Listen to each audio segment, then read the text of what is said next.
With over 480 million copies sold worldwide, Eiichiro Oda's One Piece is the best selling manga in history. इस साल one piece ने 1000 chapters cross कर लिए और next year one piece की 25th anniversary है. 25 years of weekly manga. Can you imagine? But even after this much of success, people don't read One Piece. Great characters, amazing story telling, stunning art work, philosophical depth. इस story में ऐसी हर एक चीज़ है जो एक best मैंगा में होनी चाहिए. पर लोग हमेशा एक बुक को उसके कवर से ही जज करेंगे. Cartoonish characters and length of the story, इन दो रीजन्स की वजह से वन पीस जैसे लेजेंडरी स्टोरी को most of the anime fans reject करते हैं. बट एक्चुअली वन पीस की लेंथ ये उसके स्टोरी टेलिंग की एक स्ट्रेंथ है और उसके कार्टूनिश कैरेक्टर डिज़ाइंस उसकी एक यूनिकनेस है. पर लोग ये समझ नहीं पाते. That's why today I am going to tell you why you should read One Piece. One Piece ये एक प्लॉट ड्रिवन मैंगा है. इस story starts with execution of king of the pirates, Gold Roger. मरने से पहले Roger पूरे world को challenge करता है उसका ट्रेजर ढूंढने के लिए, जिसका नाम होता है वन पीस. और जो उसका ट्रेजर ढूंढेगा वो नेक्स्ट पायरेट किंग बन जाएगा. स्टार्टिंग में मुझे ये स्टोरी बहुत ज़्यादा बेसिक लगी, बट जैसे स्टोरी प्रोग्रेस होती है वैसे हर एक चीज़ बहुत ज़्यादा कॉम्प्लेक्स बन जाती है. There are 3 aspect of this story which makes it one of the most complex. Number 1, world building. Every adventure story needs a good world building and One Piece is the best when it comes to the world building. One Piece की geography बहुत ज़्यादा incredible है. For example, Fishman Island is 10,000 meters under water. Skypiea is 10,000 meters in the sky. Zou Island is on the back of the elephant. और One Piece का world बहुत ज़्यादा vast होने के बावजूद बहुत ज़्यादा डिटेल्ड भी है, इसलिए ये फिक्शनल वर्ल्ड बहुत रियल लगता है. इस वर्ल्ड में कम्युनिकेशंस के लिए ट्रांसपोर्टर स्नेल्स का यूज़ किया जाता है जो इलेक्ट्रिकल सिग्नल्स कैरी कर सकते हैं. बेलीज ये पूरे वर्ल्ड की करेंसी होती है, बट कुछ आइलैंड्स दुनिया से आइसोलेटेड होते हैं, वहाँ डिफरेंट टाइप की करेंसी यूज़ की जाती है. इन छोटी छोटी डिटेल्स की वजह से ये वर्ल्ड बहुत बिलीवेबल लगता है. और इस दुनिया के आइलैंड्स भी रियल लाइफ प्लेसेस से इंस्पायर्ड है. जैसे वाटर 7 इटली के वेनिस टाउन से इंस्पायर्ड है, ड्रेस रोजा स्पेन से इंस्पायर्ड है और वानो जापान से इंस्पायर्ड है. और सिर्फ आइलैंड्स नहीं, तो सीरीज़ के कैरेक्टर्स भी रियल लाइफ सेलिब्रिटीज से इंस्पायर्ड है. लाइक एनेरो is Eminem, Django is Michael Jackson and white beard is inspired by Hulk Hogan. इस वर्ल्ड के डिफरेंट आइलैंड्स और वेदर पैटर्न्स की वजह से यहाँ बहुत सारी डिफरेंट स्पीसीज और रेसेस एक ही टाइम पे एग्जिस्ट कर रहे हैं. For example humans, giants, fishman, dwarfs, minks and literally aliens. इनके साथ ही dinosaur, sea monster, giant animals जैसे अलग अलग क्रिएचर्स भी एग्जिस्ट कर रहे हैं. इन सारे फैक्टर्स की वजह से वन पीस की वर्ल्ड बिल्डिंग टॉप टियर है. बट ऐसा और एक एलिमेंट है जो इसे और बेटर बनाता है, that is mystery and connectivity. One piece का ट्रेजर ये इस वर्ल्ड की सबसे बड़ी मिस्ट्री है, but this is not the only mystery. There are lots of other mysteries like national treasure of Mary Geoise, treasure of captain John Deck, wheel of D, all blue. और current story में इस world की 900 years पहले की history missing है और इस history की स्टडी करना बैन किया गया है. ओडा ने इन सारे आइलैंड्स, रेसेस और मिस्ट्रीज़ को बहुत अच्छी तरीके से कनेक्ट किया है. स्टोरी में कोई भी major event hundreds of chapters पहले फोरशैडो किया जाता है. लिटरली चैप्टर 1 के कुछ प्लॉट पॉइंट्स चैप्टर 596 में जाके पूरी तरह से समझ आते हैं. And not just the plot points, कुछ माइनर कैरेक्टर्स भी आगे जाके ज़्यादा रेलेवेंट बन जाते हैं. जैसे बगी ऑरेंज टाउन का एक माइनर विलन था जो आगे जाके बहुत रेलेवेंट कैरेक्टर बन जाता है. वन पीस की स्टोरी ये एक जिक्सो पजल की तरह है. हर एक मिस्ट्री का इस वर्ल्ड के किसी ना किसी पार्ट में आंसर होता है और जैसे मेन कैरेक्टर्स का एडवेंचर आगे बढ़ता है वैसे ये जिक्सो पजल सॉल्व होता जाता है. Number 2, political structure. I think one piece is the best political manga क्योंकि वन पीस के वर्ल्ड का पॉलिटिकल स्ट्रक्चर बहुत ज़्यादा इंटरेस्टिंग है. इस सीरीज़ में 900 ईयर्स पहले 20 किंग्स वर्ल्ड गवर्नमेंट बनाते हैं जिसका काम होता है वर्ल्ड में पीस मेंटेन करना. वर्ल्ड गवर्नमेंट ये एक अल्टीमेट अथॉरिटी होती है जिसे 5 एल्डर स्टार्स कंट्रोल करते हैं.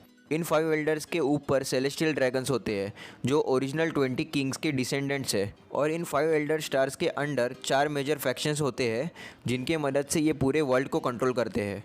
These 4 factions are Navy, Cipher Pol, Science Division and 7 warlords. इस वर्ल्ड का 90% ऑफ पार्ट वाटर है, इसलिए गवर्नमेंट की मेन मिलिट्री फोर्स है नेवी. साइफर पोल ये एक इंटेलिजेंस यूनिट होती है जो अंडर कवर मिशंस करती है. साइंस डिवीजन ये गवर्नमेंट को न्यू टेक्नोलॉजी प्रोवाइड करती है. और वॉरलॉर्ड्स ये गवर्नमेंट के साथ लीगल पायरेट्स होते हैं. इन 7 स्ट्रॉन्गेस्ट पायरेट्स ने गवर्नमेंट के साथ एक कॉन्ट्रैक्ट साइन किया होता है जिसके वजह से गवर्नमेंट इन पायरेट्स को हंट नहीं कर सकती. बट जब गवर्नमेंट पे वॉर सिचुएशन आती है तब ये पायरेट्स नेवी के साइड से फाइट करते हैं. इस वर्ल्ड के हर एक आइलैंड की पॉलिटिकल सिस्टम डिफरेंट है. जैसे कुछ आइलैंड्स को उन आइलैंड्स के किंग्स रूल करते हैं तो कुछ आइलैंड्स के हेड मेयर्स होते हैं जिन्हें लोग इलेक्ट करते हैं. इन सारे आइलैंड्स के लीडर्स अलग होने के बावजूद ये सारे लीडर्स गवर्नमेंट के अथॉरिटी के अंडर आते हैं. Still, entire world of One Piece is not under control of world government because there are 4 emperors of the sea. ये 4 emperors एक्चुअली दुनिया के 4 सबसे स्ट्रॉन्गेस्ट पायरेट्स होते हैं जो वन पीस ट्रेजर के बहुत ज़्यादा क्लोज होते हैं। इन चारों पायरेट्स में वन पीस के लिए कंपटीशन होती है और चारों के पास खुद की फ्लीट्स और आर्मीज़ होती है। इस वर्ल्ड में और एक आर्मी होती है जो वर्ल्ड गवर्नमेंट को डायरेक्टली अपोज करती है, वो है रेवोल्यूशनरी आर्मी। इस आर्मी के मेंबर्स वर्ल्ड गवर्नमेंट के रूल्स एंड रेगुलेशंस के अगेंस्ट होते हैं। उनका गोल होता है कि इस गवर्नमेंट को डिथ्रोन करके एक नई गवर्नमेंट क्रिएट करना। इन 6 डिफरेंट आर्मीज़ में हमेशा गेम ऑफ थ्रोन्स टाइप का एक स्ट्रगल चालू रहता है। इस स्ट्रगल में कुछ रूकी पायरेट्स भी इन्वॉल्व होते हैं जो इस पायरेट गेम में नए आए होते हैं। लूफी जो इस स्टोरी का मेन कैरेक्टर है वो इन रूकी पायरेट्स में से एक होता है। There is one more factor which makes political structure more interesting, that is newspapers. One of my favorite character of this story, president of World Economical Times, Big News Morgans, is a perfect example of real life media. Morgans किसी भी true news को fake news में convert करता है या किसी भी छोटी से छोटी न्यूज़ को बहुत ज़्यादा ओवर हाइप कर देता है। रियल लाइफ मीडिया भी बहुत बार कुछ ऐसा ही करती है। Newspapers are actually very relevant in the world of one Piece क्योंकि न्यूज़पेपर्स की वजह से कैरेक्टर्स को बाकी कैरेक्टर्स के बारे में इन्फॉर्मेशन मिलती रहती है। फॉर एग्जांपल, अगर मेन कैरेक्टर्स एक पर्टिकुलर आइलैंड को एक्सप्लोर कर रहे हैं और eight the same time world के किसी दूसरे पार्ट में 2 मेजर आर्मीज़ के बीच में क्लैश हो रहा है, then main characters can get information about that fight through newspapers. ये वर्ल्ड एक मूविंग वर्ल्ड है। इस वर्ल्ड के डिफरेंट पार्ट्स हमेशा मूव होते रहते हैं, इसलिए ये वर्ल्ड बहुत ज़्यादा रियल लगता है। न्यूज़पेपर के साथ बाउंटी पोस्टर्स भी आते हैं जिससे पता चलता है कि एक पर्टिकुलर कैरेक्टर की स्ट्रेंथ या थ्रेट लेवल कितनी ज़्यादा इंक्रीज़ हुई। Number 3, emotional weight. लोगों की ऐसे मिसअंडरस्टैंडिंग होती है कि कोई स्टोरी अगर रीडर को रुला सकती है तो उसका इमोशनल वेट ज़्यादा है, which is not true. Sadness is not the only emotion. Sorrow, pain, humour, excitement, happiness, rage, this all are human emotions और वन पीस में ये सारे इमोशंस मौजूद है, इसलिए वन पीस के स्टोरी का इमोशनल वेट बहुत ज़्यादा है। ये एक ऐसी स्टोरी है जो रीडर को बहुत हंसा सकती है और एट द सेम टाइम बहुत रुला भी सकती है। आई थिंक गिंतामा ये और एक ऐसी स्टोरी है जो ये कर सकती है। वन पीस कैरेक्टर्स के फ्लैशबैक बहुत ज़्यादा इंपैक्टफुल और हार्ट ब्रेकिंग होते हैं, बट ऐसा और एक एलिमेंट है जो इस स्टोरी के इमोशनल वेट को और ज़्यादा एनहांस करता है, that is real life issues. Racism, superstition, corruption, slavery, pollution, prostitution, ऐसे बहुत सारे रियल लाइफ इश्यूज़ दिखाए हैं इस स्टोरी में। इन सारे इश्यूज़ की वजह से रीडर्स को ये फिक्शनल वर्ल्ड बहुत ज़्यादा रिलेटेबल लगता है, इसलिए रीडर्स खुद को इस स्टोरी में इमोशनली इन्वेस्ट कर सकते हैं। One Piece has almost 1000 characters. It has one of the best, if not the best, cast of main characters. Luffy story का मेन कैरेक्टर है जो one of the best protagonist माना जाता है। वन पीस के कैरेक्टर्स की खास बात है कि ऑलमोस्ट हर एक कैरेक्टर का एक डिफरेंट गोल है। फॉर एग्जांपल, जोरो को ग्रेटेस्ट स्वॉर्ड्समैन बनना है, सांजी को ऑल ब्लू ढूंढना है, नामी को वर्ल्ड मैप ड्रॉ करना है एंड ऑफ कोर्स लूफी को किंग ऑफ द पायरेट्स बनना है। मोस्ट ऑफ द शोनेंस में सारे कैरेक्टर्स का एक ही गोल होता है और कुछ शोज़ में तो कैरेक्टर्स के गोल्स होते ही नहीं। There is one more factor which makes character writing of One Piece very special and that is character development. One piece में बहुत ज़्यादा डिफरेंट टाइप की कैरेक्टर डेवलपमेंट है। दूसरे शोज़ में जैसे स्टोरी प्रोग्रेस होती है वैसे कैरेक्टर्स धीरे धीरे डेवलप्ड होते हैं, but in this show most of the character पहले से ही बहुत ज़्यादा डेवलप रहते हैं और वो किस तरह डेवलप हुए ये हमें उनके फ्लैशबैक्स देखने के बाद पता चलता है। फॉर एग्जाम्पल, जब स्टोरी में सांजी का इंट्रोडक्शन हुआ उस टाइम सांजी एक बहुत वेल डेवलप कैरेक्टर होता है जो लड़कियों की बहुत रिस्पेक्ट करता है और फूड वेस्ट नहीं होने देता, बट वो ऐसा कैसे बना ये हमें उसका फ्लैशबैक देखने के बाद पता चलता है। ऑलमोस्ट हर एक एडवेंचर स्टोरी में कैरेक्टर्स वर्ल्ड के डिफरेंट पार्ट्स में ट्रैवल करके एक्सपीरियंस गेन करते हैं और ये एक्सपीरियंस उनके कैरेक्टर को डेवलप कर देता है, but in one piece it's reverse. Characters world के डिफरेंट पार्ट्स में ट्रैवल करते हैं और वहाँ के ओवरऑल वर्ल्ड को ही डेवलप कर देते हैं। For example, when main characters visited Alabasta, they ended civil war, or when they visited Fishman Island, they form a strong bond between fishmen and humans. Almost हर एक स्टोरी आर्क में ऐसा ही होता है। स्ट्रॉ हैट्स डिफरेंट आइलैंड्स को visit करते हैं और वहाँ के एनवायरनमेंट को चेंज कर देते हैं और वहाँ के कैरेक्टर्स की लाइफ भी बदल देते हैं, जैसे कोबी, वीवी, शिराओशी, रिबेका। ये सारे कैरेक्टर्स जब लूफी से मिलते हैं तब उसकी पर्सनैलिटी देख के वो इंस्पायर हो जाते हैं और खुद को चेंज कर देते हैं। रिसेंट वन पीस चैप्टर्स में हम इन कैरेक्टर्स की ग्रोथ देख सकते हैं और ऐसा नहीं है कि वन पीस में कोई कैरेक्टर डेवलप ही नहीं होता, बट उनका कैरेक्टर डेवलपमेंट का रेट बाकी शोज़ के कंपैरिजन में थोड़ा कम है। जैसे हंटर के मेन कैरेक्टर्स कॉन्स्टेंटली डेवलप होते रहते हैं, while in one piece characters सिर्फ किसी मेजर इवेंट के बाद ही डेवलप हो जाते हैं। और मैं किसी भी सीरीज़ को क्रिटिसाइज़ नहीं कर रहा, मैं बस दोनों शोज़ की इंडिविजुअल स्ट्रेंथ्स बता रहा हूँ। और वन पीस का कैरेक्टर राइटिंग का फॉर्मेट इस तरह है क्योंकि most of the characters are ideal characters. दूसरे शोज़ में मेन कैरेक्टर्स ये रीडर्स के लिए बहुत ज़्यादा रिलेटेबल होते हैं। रीडर्स कैरेक्टर्स के day to day life struggle से खुद को रिलेट कर सकते हैं, बट वन पीस में ऐसा नहीं होता because there are very few relatable characters. Almost every major character of one piece is perfect in terms of personality and ideology. I think readers खुद को वन पीस कैरेक्टर से relate नहीं कर सकते, बट वो इन कैरेक्टर्स को as a role models देख सकते हैं। इन कैरेक्टर से इंस्पायर होकर रीडर्स खुद के पर्सनैलिटी को डेवलप कर सकते हैं। Now let's talk about villains. JoJo's Bizarre Adventure, Hunter x Hunter, Yu Yu Hakusho. These shows feature some of the greatest villains in anime history. I think One Piece villains are also on that level, but One Piece villains अभी तक fully develop नहीं है। डोफ्लेमिंगो या crocodile जैसे side villains fully develop होंगे, but Kaido या ब्लैकबियर्ड जैसे main villains की डेवलपमेंट अभी तक बाकी है। और मुझे लगता है कि ब्लैकबियर्ड के पास एनिमे हिस्ट्री का सबसे बेस्ट विलन बनने का पोटेंशियल है। वन पीस विलन्स की यूनिक बात होगी कि ऑलमोस्ट हर एक मेन विलन की एक डिफरेंट आइडियोलॉजी होती है और हर एक विलन का दुनिया को देखने का नज़रिया अलग होता है। वन पीस की तरह गिनतामा और हंटर हंटर में भी बहुत ज़्यादा कैरेक्टर्स है। ये दोनों शोज़ इसके हर एक कैरेक्टर को डेवलप करते हैं। वन पीस उसके हर एक माइनर कैरेक्टर को तो डेवलप नहीं करता, but every minor character gets his shining moment. Bon Clay, mister 3, baby five, Bartolomeo, ये सब साइड कैरेक्टर्स होने के बावजूद स्टोरी में इंपॉर्टेंट रोल प्ले करते हैं। आई थिंक ऑलमोस्ट हर एक शोनेन में एक स्पेसिफाइड पावर सिस्टम होती है, जैसे हंटर हंटर में नैन, जोजोस में स्टैंड्स और फुल मेटल में अल्केमी। लेकिन वन पीस में ऐसी कोई पर्टिकुलर पावर सिस्टम नहीं है।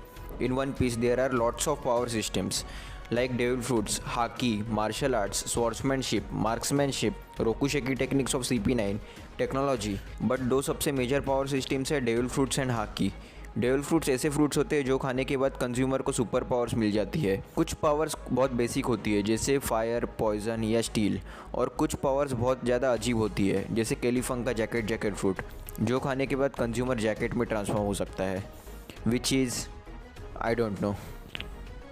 और डेविल फ्रूट्स के कुछ रूल्स होते हैं, जैसे कोई भी कैरेक्टर एक ही डेविल फ्रूट खा सकता है या पूरी दुनिया में एक टाइप का एक ही डेविल फ्रूट होता है, और जो कैरेक्टर डेविल फ्रूट खाता है उसकी पानी में स्विमिंग करने की एबिलिटी चली जाती है। आई थिंक ये एक बहुत इंटरेस्टिंग वे है कैरेक्टर्स के पावर्स को लिमिट करने का। दूसरी इंपॉर्टेंट पावर सिस्टम है हाकी, जिसे 3 डिफरेंट वेज में ट्रेन कर सकते हैं, observation, armament and conquerors. First 2 types कोई भी कैरेक्टर ट्रेनिंग से हासिल कर सकता है, बट कॉन्करर्स बहुत स्पेशल है जो सिर्फ ऐसे कैरेक्टर्स यूज़ कर सकते हैं जिनका विल बहुत स्ट्रॉन्ग है। इस स्टोरी में इतनी सारी पावर सिस्टम्स होने का एक एडवांटेज है कि कैरेक्टर्स इन पावर्स को कंबाइन करके क्रिएटिव वेज में यूज़ कर सकते हैं। For example Luffy devil fruits और हाकी को कंबाइन कर सकता है, जोरो हाकी और शॉर्ट स्किल्स को कंबाइन करता है, सीजर टेक्नोलॉजी और डेविल फ्रूट्स को कंबाइन कर सकता है। अगर फाइट्स की बात करने जाए तो वन पीस की फाइट्स ना हंटर हंटर या जोजोस की तरह स्ट्रैटेजी बेस होती है, ना गिनतामा की तरह इंटेंस होती है। और ऐसा नहीं है कि वन पीस की फाइट्स बेकार होती है, बस ये फाइट्स बाकी शोनेन फाइट्स जितनी इम्पैक्टफुल नहीं होती। वन पीस के हर एक कैरेक्टर की फिलोसॉफी अलग होती है,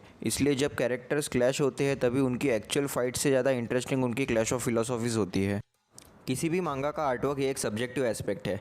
in my opinion one piece has best background artwork. Literally हर एक पैनल बहुत ज़्यादा डिटेल्ड है। This artwork breathes sense of adventure. One piece artwork is one of the reason why I prefer one piece manga over anime, क्योंकि इसका artwork हमेशा consistent होता है। इसके कैरेक्टर डिज़ाइन भी बहुत यूनिक है। आजकल जो भी नए एनीमे आते हैं उनमें एक ही टाइप का कैरेक्टर डिज़ाइन यूज़ किया जाता है, बट वन पीस में हर एक कैरेक्टर डिज़ाइन अलग है। बस फीमेल कैरेक्टर्स की डिज़ाइन थोड़ी सिमिलर होती है, बट मेल कैरेक्टर्स की डिज़ाइन बहुत अलग अलग टाइप की होती है। और ओडा मैंगा में कवर स्टोरी आर्ट भी ऐड करता है, जिससे स्टोरी में थोड़ी एक्स्ट्रा इन्फॉर्मेशन ऐड हो जाती है। इन माय ओपिनियन किसी भी स्टोरी की सबसे बड़ी स्ट्रेंथ होती है उसका मैसेज, और वन पीस एक ऐसी स्टोरी है जो सरफेस लेवल पे बहुत अच्छी है, but on deeper philosophical level पे भी बहुत अमेजिंग है। सो अगर हमें वन पीस के स्टोरी के पीछे का मैसेज जानना है तो पहले हमें उस स्टोरी के पीछे की फ़िलोसॉफ़ी समझनी होगी। सो वन पीस की फ़िलोसॉफ़ी है absolute authority versus freedom. Normally stories में 2 साइड्स के बीच में स्ट्रगल होता है, good versus evil, but in this story that's not the case. Authority is government and representation of freedom are pirates. One piece के सारे major characters इन 2 sides में डिवाइडेड है, और ऐसा नहीं है कि जो कैरेक्टर्स गवर्नमेंट का पार्ट है वो सारे अच्छे लोग हैं, और ऐसा भी नहीं है कि जो कैरेक्टर्स पायरेट्स की साइड से है वो सारे ईविल है। There is good and evil on both sides of spectrum. World government में कुछ रिस्पेक्टेड और स्ट्रॉन्ग ऑफिसर्स है, at the same time corrupted officers भी है, और ऐसे कुछ ऑफिसर्स है जो दूसरे लोगों पर अपना एब्सोल्यूट जस्टिस फोर्स करते हैं। और पायरेट्स में भी 2 टाइप्स होते हैं, एक है है ट्रेडिशनल पायरेट्स जो टाउन्स डिस्ट्रॉय करते हैं, लोगों को लूटते हैं, और दूसरे पायरेट्स लूफी जैसे होते हैं जिन्हें एडवेंचर और एक्सप्लोर करने में बहुत ज़्यादा मज़ा आता है। उनके लिए इस दुनिया में एक ही रोमांस है, and that is romance with sea. इस फ्रीडम वर्सेस अथॉरिटी का कोई कंक्लूजन नहीं है, क्योंकि अगर इस कॉन्फ्लिक्ट में गवर्नमेंट जीत गई तो वो पूरे वर्ल्ड पे उनकी एब्सोल्यूट जस्टिस फोर्स करेंगे। एंड ऑन फ्लिप साइड, अगर पायरेट्स ये कॉन्फ्लिक्ट जीत गए तो वो जो चाहे वो करेंगे। अगर उन्हें कंट्रोल करने वाली कोई अथॉरिटी नहीं होगी तो वो सब डिस्ट्रॉय करके खुद की नई अथॉरिटी क्रिएट करेंगे। दैट मीन्स फिर से इन पायरेट्स की न्यू अथॉरिटी आएगी और फिर इनके अगेंस्ट नए फ्रीडम फाइटर्स आएंगे, और ये साइकिल ऐसे ही चलता रहेगा। अगर आपने मेरा हंटर का वीडियो देखा है तो उसमें मैंने बताया था कि different ideologies, religions, caste, philosophies, races, इनके बीच में हमेशा कॉन्फ्लिक्ट्स होते रहेंगे और इन कॉन्फ्लिक्ट्स का कोई एंड नहीं है। कोई परफेक्ट रूलर भी आ गया तो भी वो इस वर्ल्ड को चेंज नहीं कर पाएगा, क्योंकि ह्यूमन नेचर ही ऐसा है। हमें इन फैक्ट्स को एक्सेप्ट करके इस वर्ल्ड में सर्वाइव करना सीखना होगा। ये हंटर की फ़िलोसॉफी है। वन पीस में भी कुछ ऐसा ही है। रेसिज्म, पॉवर्टी, करप्शन, ये सब इस वर्ल्ड में भी है, बट यहाँ एक डिफरेंस है, that is hope. Ray of hope ये एक ऐसा फैक्टर होगा जो वन पीस को बाकी टॉप टियर मैंगा से थोड़ा डिफरेंट बनाता है। इस स्टोरी में ऐसा बताया गया है कि कॉन्फ्लिक्ट्स ये हमेशा होते ही रहेंगे, बट एक ऐसा पीरियड आएगा जब ऐसे कुछ लोग आएंगे जो पूरे वर्ल्ड को बदल देंगे, और उसके बाद सारे डिफरेंट रेसेस एंड आइडियोलॉजीज़ एक ही वर्ल्ड में पीसफुली रह पाएंगे। अब रियल लाइफ में ऐसा आइडियल वर्ल्ड बनना पॉसिबल है या नहीं, ये तो मैं नहीं बता सकता, बट वन पीस ये हमेशा से ही एक ड्रीम लाइक स्टोरी थी, और ओडा एक जीनियस है, सो मे बी वो इस स्टोरी में ये परफेक्ट सोसाइटी क्रिएट कर सकता है। And that's why one piece is an absolute masterpiece. और जहाँ तक रैंकिंग की बात है, on scale of D to S मैं इसे दूंगा S, because it's an absolute masterpiece. वैसे आप लोगों को वन पीस में सबसे ज़्यादा क्या पसंद है वो मुझे कमेंट सेक्शन में बताना। एंड या, अंटिल नेक्स्ट टाइम।